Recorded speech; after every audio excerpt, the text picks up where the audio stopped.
Assalamualaikum warahmatullahi wabarakatuh. Alhamdulillah, gimana kabar antum semuanya? Alhamdulillah sehat ya, alhamdulillah. Beberapa hari yang lalu saya dapat kabar, dan kabar ini sangat mengganggu konsentrasi kita untuk berdakwah. Yaitu beberapa hari yang lalu ada orang yang melakukan pengeboman. Jadi dia naik motor, kemudian dia meledakkan dirinya di depan salah satu tempat ibadah orang lain. Dan ada juga cewek perempuan, seorang perempuan yang berjilbab masuk di tempatnya polisi, kemudian dia menyerang polisi dan membunuh secara membabi buta. Dan kejadian seperti ini sering terjadi dulu, sering terjadi dari tahun ke tahun. Orang meledakkan dirinya, orang pasang bom di dalam tubuhnya, kemudian dia meledakkan di jalan dan lain sebagainya. Saya ingin bahas ini kepada antum semua dan kepada masyarakat bahwa apa sebenarnya kerusakan yang ditimbulkan kalau orang melakukan perbuatan seperti ini, biar antum mendapatkan pencerahan.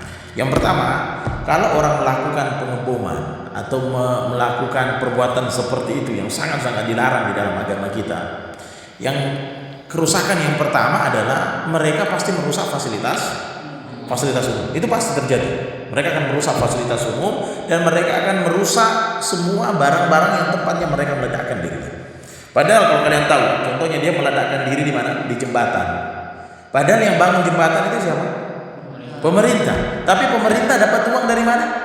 Dari masyarakat. Berarti yang punya jembatan ini siapa? Masyarakat. Berarti ketika dia meledakkan diri di jembatan, meledakkan diri di jalan, dia sedang merusak barang milik umat. Dia sedang merusak barang yang itu adalah miliknya manusia banyak, miliknya orang banyak, yang dititipkan kepada pemerintah, kemudian pemerintah membuatnya. Tapi datanglah seseorang yang melakukan kerusakan, dan ini termasuk orang yang dianggap sebagai orang yang melakukan kerusakan, yaitu merusak fasilitas umum. Dan ini masya Allah merusak sekali. Termasuk bukan hanya merusak fasilitas umum, tapi termasuk juga merusak fasilitas di barangnya sendiri.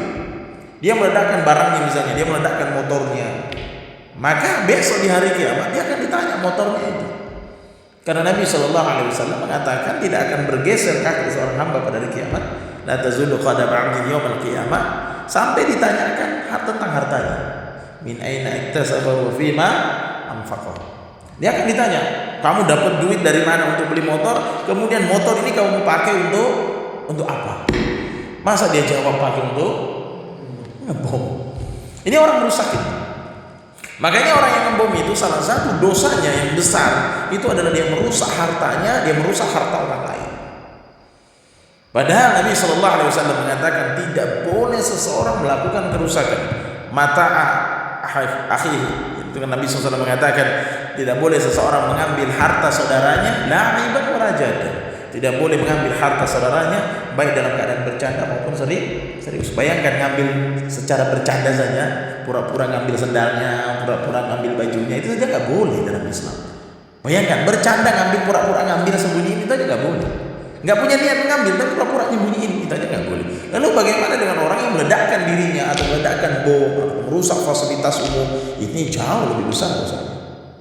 Bayangkan dia merusak fasilitas umum, yang mana fasilitas umum itu adalah milik pemerintah. Sebenarnya pemerintah juga membangun dari uang dari masyarakat. Jadi semua masyarakat mengumpulkan duitnya, diamanahkan kepada pemerintah, kemudian pemerintah bikin jalan, pemerintah bikin jembatan, pemerintah bikin pagar. Tiba-tiba ada orang seperti ini melakukan pengerusakan. Ini kesalahan apa? Ini dosa yang pertama. Dosa yang dilakukan ketika orang melakukan kerusakan itu merusak fasilitas umum, merusak fasilitas masyarakat, merusak fasilitas pemerintah, dan merusak hartanya sendiri. Ini yang pertama. Diingat ya. Yang kedua, apa yang kedua? Efek jeleknya orang yang ngebom itu, orang seperti itu, yaitu menteror orang lain, membuat orang lain merasa tidak aman. Kalau ada bom meledak di tempat itu, kira-kira orang aman tidak? Aman tidak? Tidak aman. Dia rasa takut. Sekarang kalau yang ngebom itu orang berjenggot, sekarang saya berjenggot, orang lihat saya takut gak? Jadi takut. Itu namanya menteror orang. Orang itu nggak boleh diteror. Termasuk menteror walaupun sekedar bercanda. Antum nggak boleh ketok pintu orang, terus itu lari sembunyi. Itu nggak boleh. Itu namanya menteror orang. Menakut-nakuti orang nggak boleh. Atau menteror dengan nomor palsu, itu nggak boleh. Atau biasanya itu kan anak-anak muda dulu zaman dulu ketok-ketok itu, setelah itu pas mau dibuka kabur. Nah itu nggak boleh. Itu termasuk kesalahan dan dosa, menakut-nakuti orang itu nggak boleh. Lalu bagaimana dengan menakut-nakuti dengan bom? Menakut-nakuti dengan ini lebih tidak boleh lagi. Nabi Shallallahu Alaihi Wasallam mengatakan la yahillu muslim ayurawwi'a muslim. Tidak boleh seorang muslim menakut-nakuti muslim yang lain. Nggak boleh nakut-nakuti, nggak boleh menteror. Akhirnya yang terjadi ketika dia ngebom di Indonesia, dia ngebom di masyarakat Islam yang banyak, dia ngebom, maka yang takut bukan hanya orang kafir, yang takut juga orang Islam. Menakut-nakuti manusia, maka ini diancam dengan tidak halalnya seseorang atau tidak diperbolehkan seseorang menakut-nakuti orang. Jadi nggak boleh menteror, nggak boleh nakut-nakuti. Nabi Shallallahu Alaihi Wasallam itu berdakwah di Mekah, berdakwah di Madinah. Nabi Shallallahu Alaihi Wasallam tidak pernah menteror, tidak pernah menakut-nakuti orang. Ada peperangan, tapi peperangan sesuai dengan cara-cara yang bagus. Tidak dengan teror, tidak dengan melakukan pengeboman, tidak dengan menakut-nakuti. Ketika dia mengebom, maka yang ditakuti siapa? Yang dia takut-takuti siapa? Dia menakut-nakuti orang Islam. Orang Islam akhirnya sholat tidak nyaman, takut juga dia dibom. Gitu. Yang kedua apa? Menakut-nakuti orang lain, menakut-nakuti pemerintah. Akhirnya pemerintah nggak konsentrasi bekerja. Seharusnya pemerintah itu fokus bekerja, pemerintah itu fokus mencari dan memperbaiki kualitas keamanan dan ekonomi masyarakat. Akhirnya nggak jadi, takut dia. Setiap nengok orang naik motor bercadar, nengok orang bawa ransel, bawaannya apa pikirannya? Bawa bom. Wah, ini jadi bawa bom. Akhirnya pemerintah kita nggak konsentrasi mengembangkan. Kenapa? Kita sendiri yang merusak. Walaupun orang yang ngebom itu kalau ditanya kenapa kamu ngebom, saya balas dendam nih. Ini contoh saja. Kenapa kamu ngebom? Meledakkan diri seperti itu. Saya mau pemerintah ini supaya memperbaiki ekonomi. Padahal salah. Ketika dia ngebom, itu sebenarnya sedang merusak ekonomi. Sebenarnya kan begitu. Kalau tidak ada bom, tidak ada kerusakan, tidak ada hal-hal demikian, maka masyarakat, pemerintah akan fokus untuk menaikkan ekonomi masyarakat. Inilah efek yang kedua, yaitu menakut-nakuti. Dan ingat, antum nggak boleh menakut-nakuti orang lain. Nggak boleh, menakut-nakuti nggak boleh. Atau menteror orang lain, baik dengan menteror surat, menteror dengan chat, dengan media sosial, menteror orang dengan memberi rasa takut, mengancam orang nggak boleh. Awas kamu, nah, gitu nggak boleh. Bahkan kalimat itu kata ulama tidak boleh. Awas kamu, nanti malam saya akan datang ke rumahmu, saya akan membunuhmu. Itu nggak boleh kalimat itu. Termasuk menakut-nakuti dan menteror orang, tidak diperbolehkan dalam agama kita, agama Islam. Karena Islam itu membawa kedamaian, membawa rasa nyaman, yang dibungkus dengan istilah akhlak kita kepada orang lain. Ini dosa keberapa? Kesalahan keberapa? Sekarang kesalahan ketiga. Orang yang melakukan pengeboman pasti ada yang mati, ya tidak? Kalau dia melakukan pengeboman kepada orang lain, maka orang lain juga akan mati. Padahal anakku semua yang dimuliakan Allah Subhanahu Wa Taala, Nabi Shallallahu Alaihi Wasallam itu mengancam keras yang namanya pembunuhan, qatlun nafs, yaitu membunuh orang itu sangat tidak diperbolehkan. Ya, bahkan dalam Al-Quran dikatakan man qatala nafsan bighairi nafsin aw fasadin fil ardi fa ka'annama qatala an-nasa jami'an. Siapa yang membunuh satu orang saja di dunia ini tanpa orang itu tanpa orang itu melakukan kerusakan, dia bunuh, tiba-tiba dia bunuh tanpa tahu orang itu nggak punya kesalahan, tiba-tiba dibunuh, maka dia sama seperti membunuh seluruh manusia dan dosanya sangat besar. Bahkan kalau antum lihat di dalam buku Al-Kabair, kalau antum lihat dalam kitab Al-Kabair yang pernah kita bahas di pondok ini, dosa yang dianggap sebagai dosa yang besar itu adalah dosa membunuh. Coba siapa yang bisa bacakan surah An-Nisa ayat 93? Antum.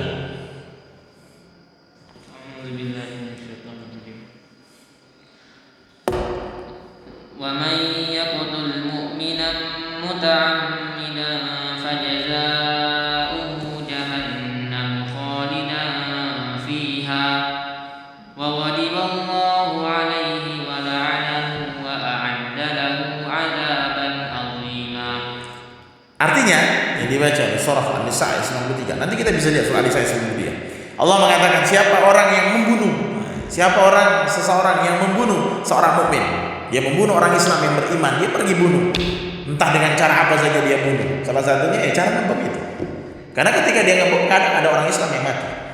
Dia bunuh orang Islam dengan sengaja, maka balasannya adalah pertama Allah mengatakan fajazauhu jahannam. Dia akan diazab dengan jahannam. Hati-hati, orang yang membunuh tempatnya di jahannam.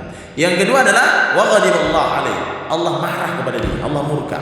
Maka orang seperti ini biasanya nggak pernah tenang, nggak pernah nyaman, nggak pernah enjoy, nggak pernah. Dia selalu gelisah, habis bunuh orang gelisah, nggak pernah tenang. Kalau dia nggak mati, misalnya dia bunuh orang tapi dia nggak mati, maka dia jahannam, dia Allah benci kepadanya, wala'anahu, dan Allah juga melaknat kepadanya, sehingga hidupnya tidak pernah tenang tadi, nggak pernah nyaman.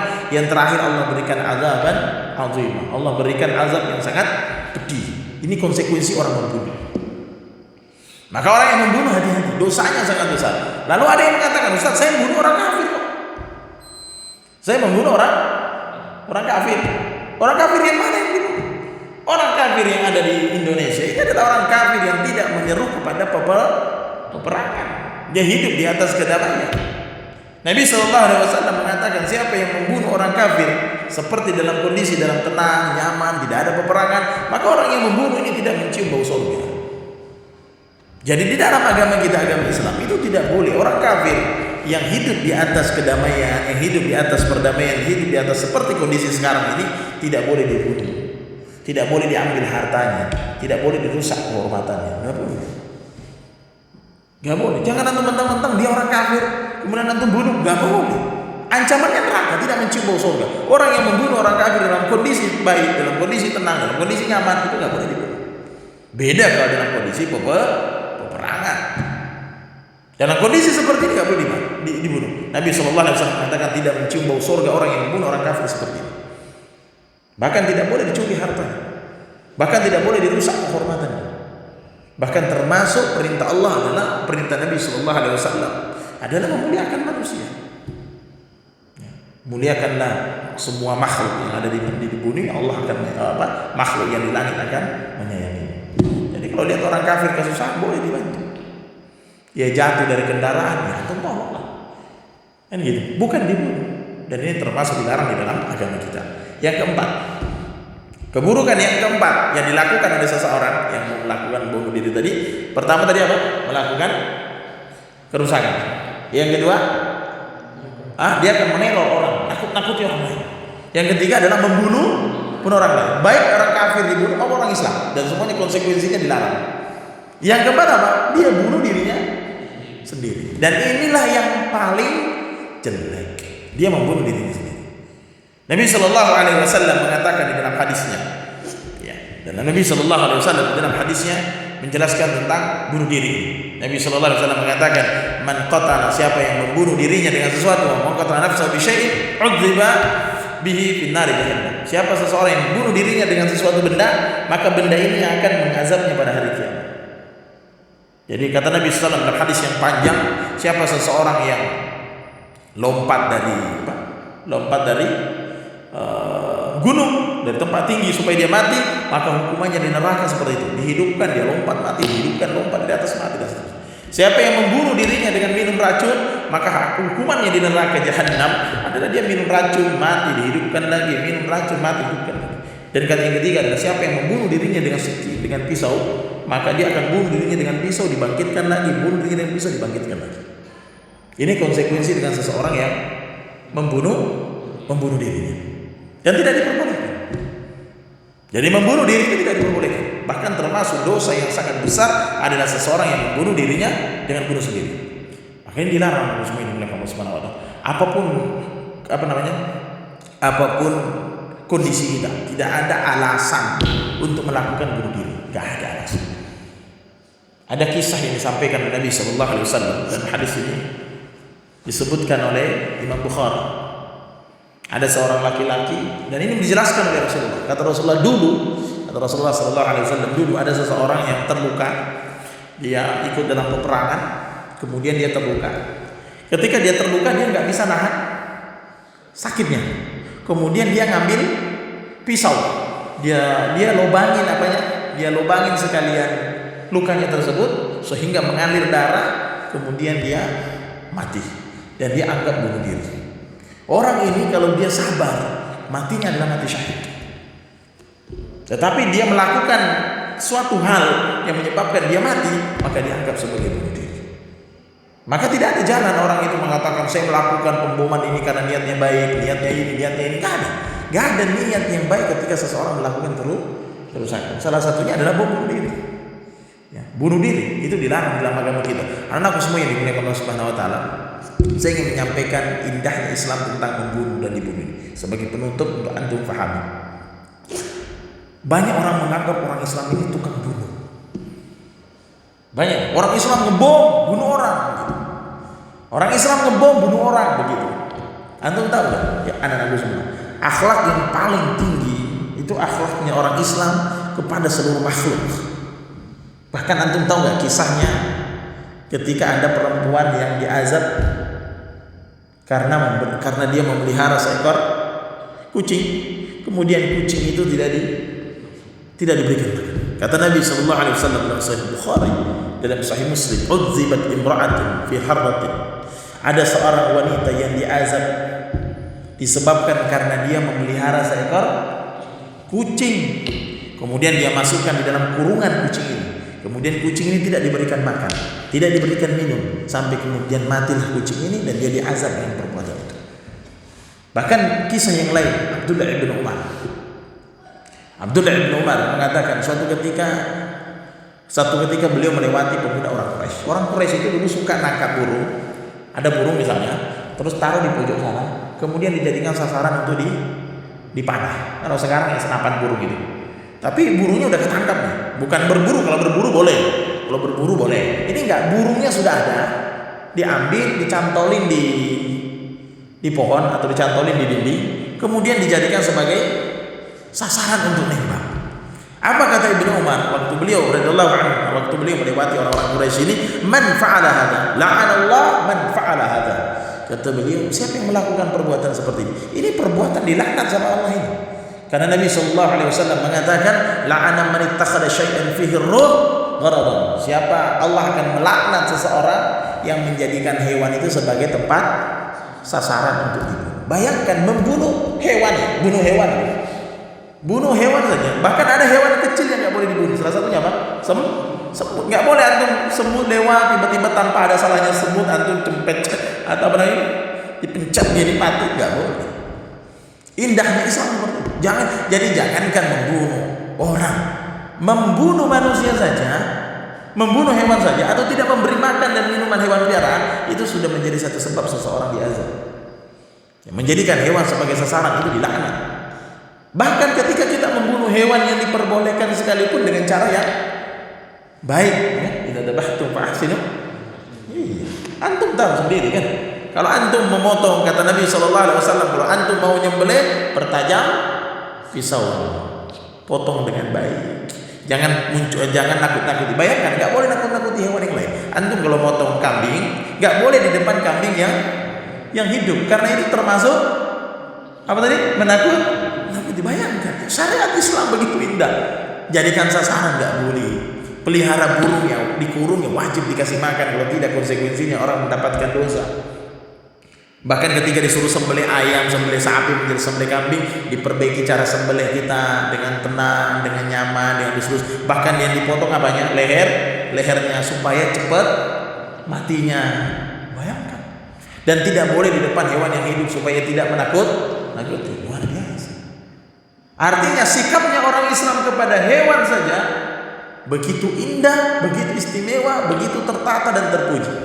Lalu bagaimana seharusnya sikap kita kepada manusia? Maka anakku semua, kita dari Pondok Pesantren Darus Silmi yang di Bintan sangat membenci perbuatan seperti itu.